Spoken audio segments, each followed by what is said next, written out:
Okay, I'm going to be reading chapter 31. One of these days, maybe I'll get a break and I can read a couple chapters instead of just one chapter, but I'm feeling pretty beat. I was really beat last night, and I'm slightly better tonight. But I want to ask a question. I'm not going to read right now. I want to ask you all a question, and I want to comment on it if you know the answer. We just finished chapter 30, okay? And it's always fascinated me that people write and stories, and in those stories, things happen. You know, it's a novel, but things happen that they don't elucidate on it. They don't explain it. They don't say anything about it. But something happens that is violating a biblical principle, and later on in the story, it just so happens that, somebody gets killed because of that. So, here's my question. In chapter 30, there is a violation of a biblical principle. And not to do any spoiler alerts, but later on in the story, bad things happen. Now, why is that? I'll give a case in a point, and this is a true story. I was fascinated by, and this is on a positive note, somebody doing something biblical. Fascinating story. There was a woman who was a very good singer, and her parents were killed in a car wreck. And her career was just starting, doing nightclubs and kind of getting famous a little bit. And she had about 3 younger siblings. She was not the oldest one in the family. She was female. She wasn't like the oldest son, the firstborn son. There were 2, maybe 3 older siblings. I'm pretty sure at least 2. And she put her career on hold. She changed diapers, she trapped, she hunted, she cooked, she cleaned. And she stuck with her children, her family, her brothers and sisters, and raised them herself, even though she was a young girl, not married, had no real income per se, other than what she did on the side. And her older siblings, nobody's ever going to know their names because they're lost to history. What she did was fulfilled the rights and the duties, as it were, of the firstborn son. She took care of her siblings. And it didn't hurt her career in the long run. She ended up marrying a rock musician producer, a guy named Mutt Lang. I think he did stuff for, I'm going to say Def Leppard, something like that. So what she did was she fulfilled the duties, which is attended with those duties as blessings. Joseph was not the firstborn son. Reuben was the firstborn. Then what? Simeon. Then Levi. Okay. Reuben screwed up. He went into his father's concubine. Simeon and Levi committed murder. So those 3 were not allowed. They broke Torah. They were not allowed to be blessed. It's both a duty and a privilege. There's blessings that pertain to that position.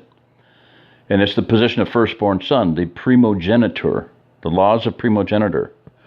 Okay, double blessing, okay? And so Joseph received that. And then it not only went to Joseph, but of course it went to his sons, Ephraim and Manasseh. And that was when Jacob, as he was old and his eyesight was failing, and Joseph put his sons there, and so that Jacob's right hand would be on Manasseh, and his left hand would be on Ephraim. And he went like this, and Joseph said, "Oh, not so, Father. You've got it backwards." And Jacob knew what he was doing. He says, "Oh, no, my son. Manasseh will be a great nation. Ephraim will be a nation and a company of nations, a commonwealth of nations." So, who is the greatest nation on earth, and who is the commonwealth of nations? America, Britain. So anyway, there's a fulfillment there. So going back to this young lady who fulfilled that, and I would say was blessed financially at this. I don't know if they still own it, but for a while there, she owned a house on Lake Louise in Switzerland, like a 90-room house. It was a mansion on a lake. Shania Twain is her name. Do you know her brothers' names? Do you know her sisters' names? Whoever the older siblings were that said, "Hey, the hell with my kid. I got my own life to live.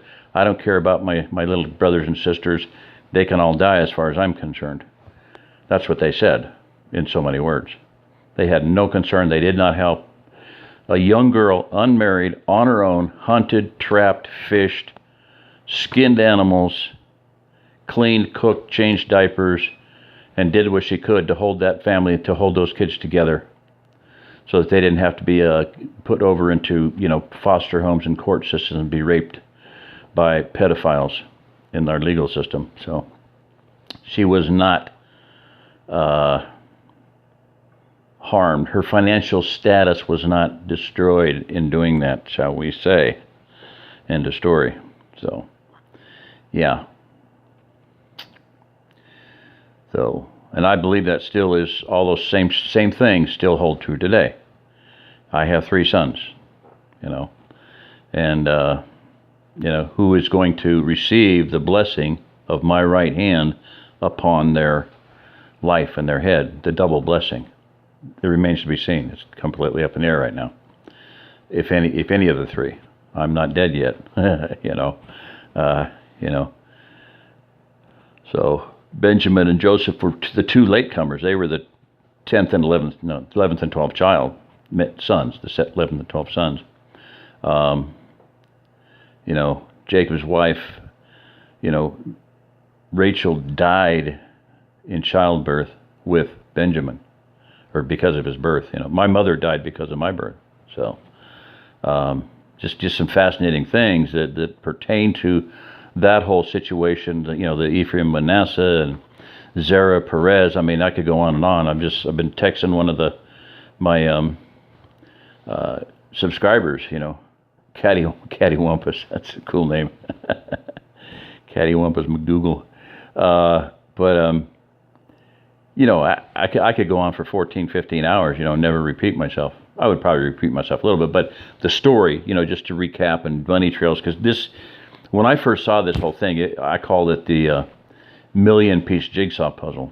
You start with a 100-piece jigsaw puzzle, 50, 100, you work up that 500 and 1,000, and who's ever seen a 1,000, who's ever done 1,000 jigsaw puzzle, 1,000-piece? Well, they're out there, but is there a 10,000-piece jigsaw puzzle? I don't think so. Is there a million-piece? It might be 5 million, 10 million, 20 million piece. I don't know. It's just such a vastly complicated, encompassing so many thousands of years, so beautiful, so intricate, so amazing. Where is the Ark of the Covenant? Where did Jeremiah go? What were the 2 things, build and to plant, that he was given to do? Like I said, you ask 100 professors, 100 college professors, 100 seminary professors, some of the brilliant people tell them, ask them, what was the 2 things that Jeremiah did there to build and to plant? What did he build? What did he plant? I don't know. Good question. I talked to a seminary professor one time. I mean, he was the administrator of a whole seminary, right? He was the guy that was in charge of blah, blah, blah, blah, blah. And I said, what about Genesis 49:10? And I asked him a few questions, the scepter shall not depart from Judah, nor lawgiver from between his feet till Shiloh come, and unto him shall the gathering of the people be. And he sat there and he went, I've never met anybody with a interest and a grasp on history like you have. And I was like, I just asked you a simple damn question. Can't you give me an answer? I didn't say that, but, it was like, I was like, what a statement about the condition of our seminaries. I mean, this guy was like a high muckety muck like Westminster Seminary. You know, the best of the best, the brightest of the brightest, the most educated of the educated. And he didn't know shit about what I was asking him. Total blank. So that's what I'm saying. Ask him about Ezekiel 17. Read that chapter. And tell him, hey, I want to know what this means. This is a code. It says right here, this is a riddle. It's a parable. Please explain this parable to me. You should be able to do that since you're a seminary professor, since you're a pastor. Certainly you can explain these 17 verses to me. Here, just take 5 verses. Explain these 5 verses to me. Please. I don't know. I don't have any idea. You know. Yeah. Let me know how it works out for you. You know. My mama always said, you know, life is like a box of chocolates. You know. Stupid is as stupid does. My mama always told me. You know, and that's where how most pastors and university professors would be if you asked them those questions. You know, you'd get a complete blank. I mean, if anybody asks one and they know any answers, let me know. Because if I was a betting man, I would bet a lot of money that they wouldn't. So, yeah. So Jeremiah, you know, what did he do? What did he build? What did he plant? Yeah, very big questions. And of course, the Ezekiel 17 riddle, parable, that whole chapter is about Jeremiah. So anyway, and it was coded so that, you know, the people in captivity would know what was going on. You know, hey, this is what's happening, you know. But we don't want them to know what I'm telling you, so you got to understand this and know what's going on just by my coded and veiled references. And it says it is. It's the only parable, the only riddle in the entire Old Testament. And you tell me, find me one professor, one pastor that can explain it. Thumbs down, man. Ain't going to happen. So, this is Jerry Dine with How to Get Out of Babylon. If you're listening to this, you are the remnant.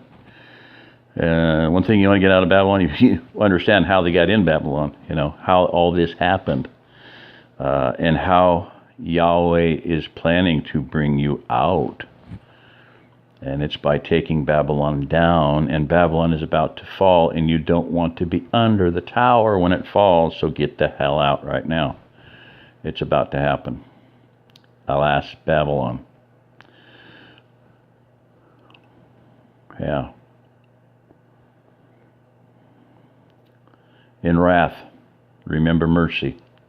The prophet Habakkuk pled. Their judgments are our blessing, is how that could be read. Were not 3 million people by plagues from Egypt freed? May we by Yahweh's catastrophes to righteousness us lead. Hallelujah.